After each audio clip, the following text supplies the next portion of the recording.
Sybil Wilkes with what you need to know. Today is Wednesday. We're over that hump. April 5th, 2023. Number 1.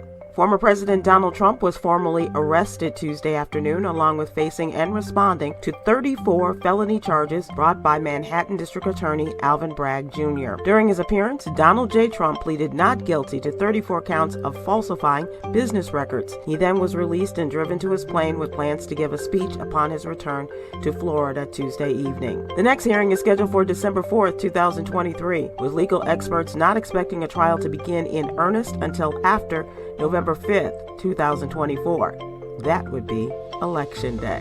Number 2. Victor Glover is set to be the first ever black astronaut to the moon, as he was selected by NASA to participate in the space agency's Artemis II mission, the U.S. first lunar mission in half a century. NASA officials say the diverse crew assignments signify the cultural shifts since the original Apollo missions, which ended in 1972, when white men dominated space exploration. Glover holds a Bachelor of Science in General Engineering, a Master of Science in Flight Test Engineering, a Master of Science, and he was also the first black man to live on the International Space Station back in 2020. Number 3.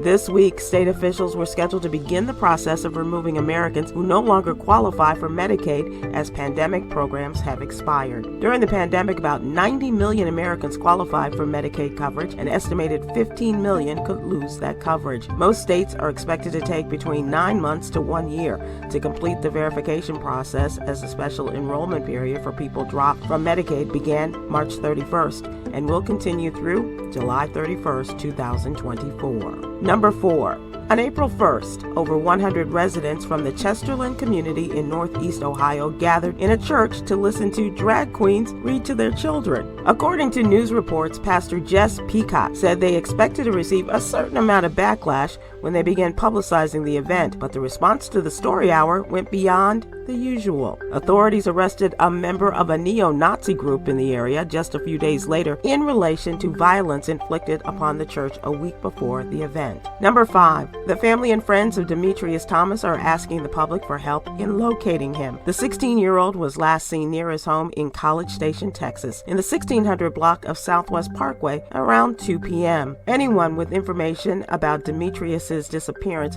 please go to the Black and Missing Foundation website. Here's your daily inspiration from Yogi's Jewels. The universe has supplied us with all the creative resources to make a masterpiece of your life. So let's inhale creativity